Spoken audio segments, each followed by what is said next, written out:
Assalamualaikum warahmatullahi wabarakatuh. Waalaikumsalam warahmatullahi wabarakatuh. Sebelum saya bercerita tentang sejarah Habib Abu Bakar bin Muhammad bin Umar Asgaf,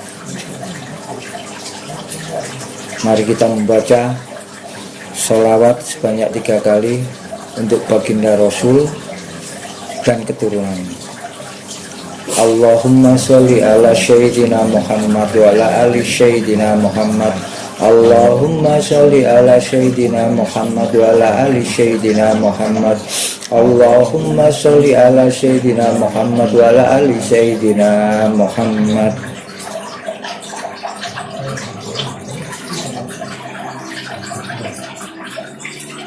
Ini sejarah tentang Habib Abu Bakar bin Muhammad bin Umar Asgaf.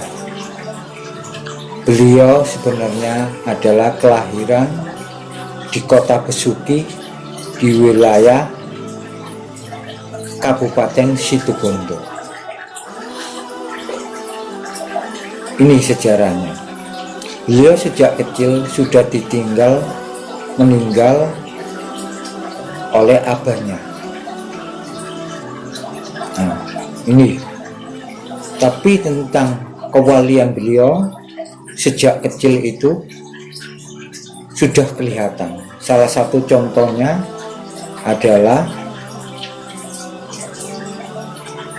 dalam hal ada suatu peristiwa atau kejadian, beliau ingat mendetail, sangat mendetail tentang peristiwa itu. Ini salah satu yang sangat istimewa. Nah, beliau ini juga akhirnya karena ditinggal oleh buyahnya meninggal pada waktu kecil, akhirnya ibunya atau neneknya juga merasa kasihan. Hanya beliau diajak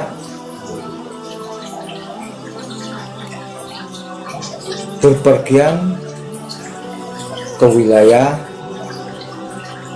ke arah kota Surabaya, ke arah kota Gresik. Nah, ini kalau tentang guru-guru beliau sangat banyak sekali, tapi beliau ini sangat istimewa karena beliau adalah seorang wali kutub pada zaman beliau. Nah, makanya beliau ini sampai akhirnya kewalian atau kekutuban beliau sampai ada yang mengatakan, gurunya mengatakan dia ini adalah raja lebah atau rajanya para wali pada zaman. Beliau ini sebelum mencapai tingkatan seperti itu sempat beruslah selama kurang lebih antara 17 tahun sampai 20 tahun. Tapi kelebihan juga beliau setelah beruslah ini, perubahan wajah atau fisiknya tidak kelihatan. Nah, ini. Nah, untuk mengangkat beliau dari uslahnya ini adalah gurunya Habib Muhammad bin Al-Habsyi yang ada makamnya di wilayah Ampel. Itu adalah salah satu gurunya beliau. Setelah beliau keluar dari uslah, beliau ini diajak oleh guru beliau ini ke makam Habib Alwi bin Muhammad, juga sama famnya Asgaf. Nah, ini beliau bersilah situ.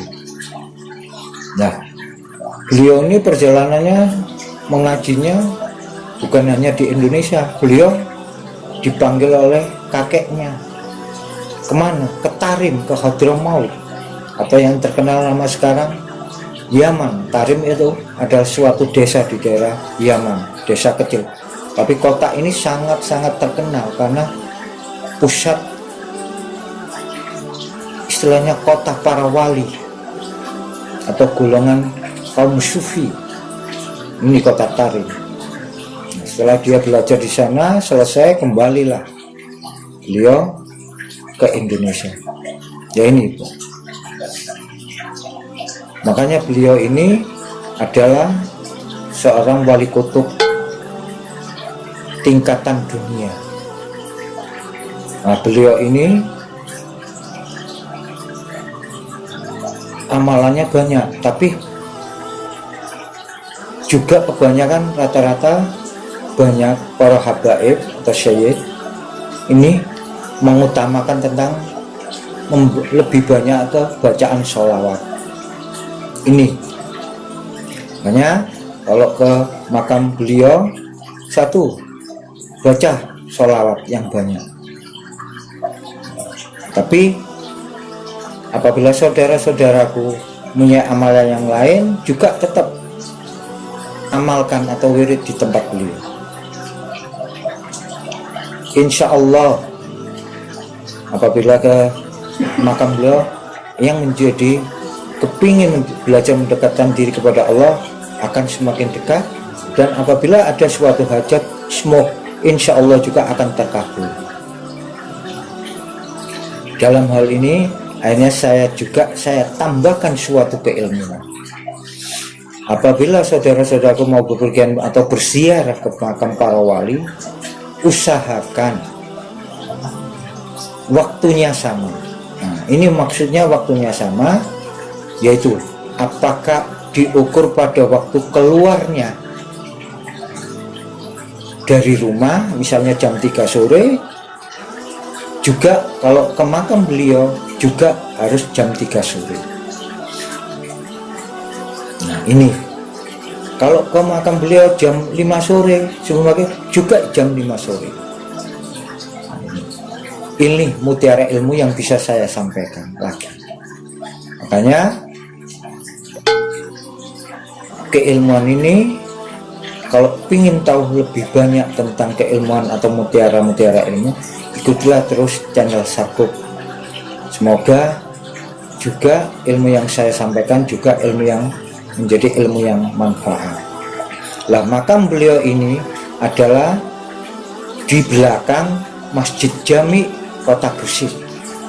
Nah, Masjid Jami Kota Gresik ini sebenarnya dibangun pertama kali oleh ibu angkat dari Sunan Giri. Siapa? Ki Nyai Ageng Pinate. Ini yang membangun pertama kali Masjid Jami Kota Gresik. Nanti saya akan bercerita selanjutnya tentang sejarah itu. Nanti berhubungan dengan makam ibunda angkat dari Sunan Giri. Nah, ini yang bisa saya sampaikan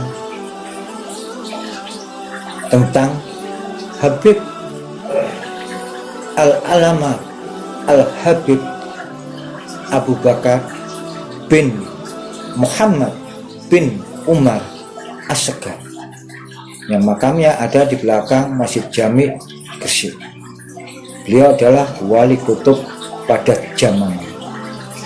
Nah, salah satu hubungannya dengan siapa? Habib Muhammad bin Husain Al-Idrus, atau yang terkenal juga adalah Habib Neon. Itu beliau, Habib Neon ini, Habib Muhammad bin Husain Al-Idrus adalah salah satu khalifah beliau. Nah, ini yang bisa saya ceritakan tentang beliau. Semoga yang saya sampaikan ini bermanfaat bagi saudara-saudaraku sekalian, dan kurang lebihnya saya juga memohon maaf sebanyak-banyaknya. Akhirul kalam saya tutup. Wabillahi taufiq wal hidayah. Wassalamualaikum warahmatullahi wabarakatuh. Waalaikumsalam warahmatullahi wabarakatuh.